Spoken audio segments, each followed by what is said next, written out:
method of recording depreciation. So as we were discussing, there are two ways of recording depreciation on fixed assets. One is charging depreciation to the asset account, and number two, creating provision for depreciation account, जिसे कि हम और एक नाम से भी बुलाते हैं accumulated depreciation account. सबसे पहले हम इस मेथड से शुरू करेंगे जब charging depreciation to the asset account.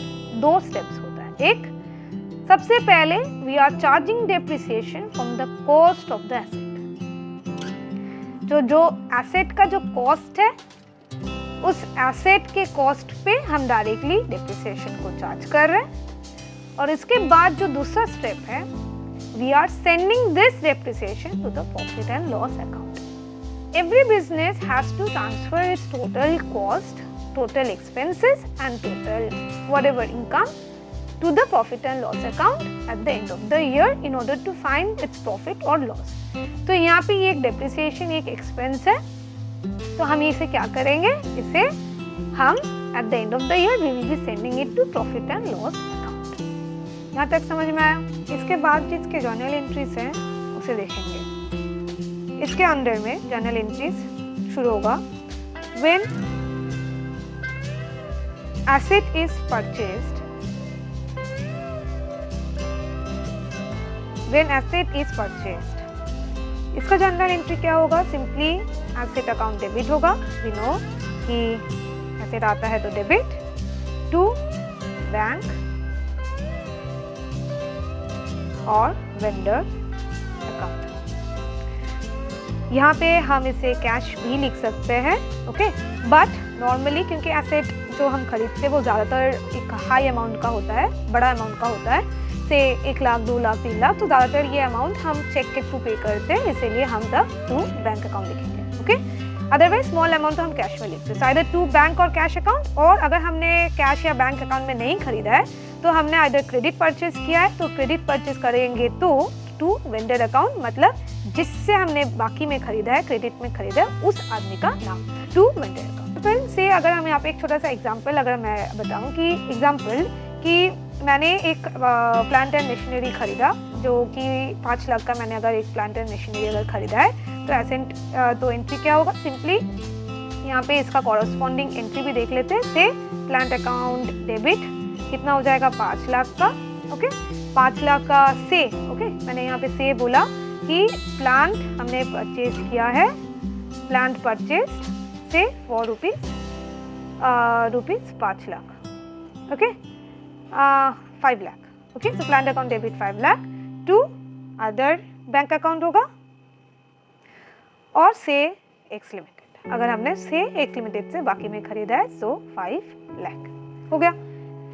उसके बाद बेसिकली 2 जर्नल एंट्रीज पास होता है. देख लेते क्या क्या 2 जर्नल एंट्री होगा. एक जो दूसरा जर्नल एंट्री है that is at the end of the year. First जो सेकेंड वाला एंट्री होगा वो होगा डेप्रिसिएशन वाला एंट्री. तो मैं जस्ट ऐसे लिख रही हूँ, ये जस्ट मैं ऐसे रनिंग लैंग्वेज में लिख रही हूँ कि ऐसे आप भी लिख लो, डेप्रिसिएशन वाला एंट्री. दैट इज सिंपली हम डेप्रिसिएशन अकाउंट को डेबिट करेंगे to asset account, to asset account. So depreciation account debit क्यों हो रहा है? क्योंकि depreciation is the expense and we know that any nominal account expense, all expenses are debit, so depreciation account debit and to asset account. So we know that asset has a debit balance. So जब हम अगर asset को और increase करेंगे तो asset को हम debit, अगर हम और debit करें that means we are increasing the value of the asset.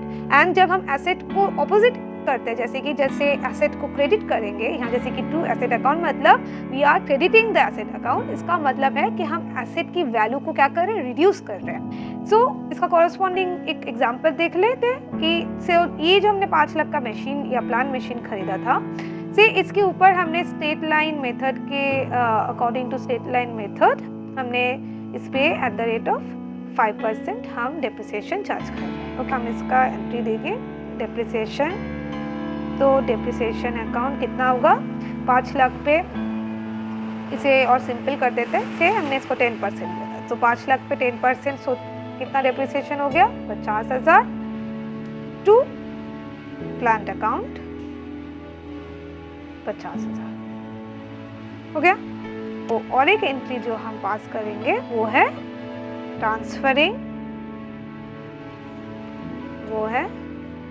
Transferring depreciation to profit and loss account. Profit and loss account debit कितने से, कितना डेप्रिसिएशन है हमारा 50,000 टू डेप्रिसिएशन अकाउंट। ठीक है, तो एग्जाम्पल में क्या होगा, जब हमने ट्रांसफर कर दिया तो इसमें हम लिख देंगे प्रॉफिट एंड लॉस अकाउंट को डेबिट करेंगे कितने से 50,000 से टू डेप्रिसिएशन अकाउंट 50,000। ओके, सो इस मेथड का क्या इम्प्लीकेशन आता है बैलेंस शीट में वो देख लेते हैं। सबसे पहले देखो प्लांट का जो कॉस्ट था, what was the cost of the plant? Cost of the plant was ₹5 lakh, right. से ये हमने खरीदा था से 1 जनवरी 2016 को।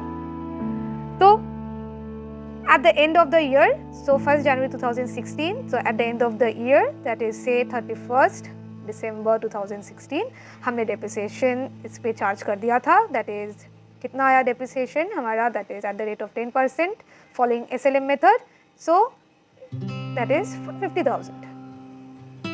ओके, सो कितना हमारा ultimately what is the value of the asset right now then as on, so value of the asset कितना है अभी, value of the asset as on 31st/12/16 is 4,50,000।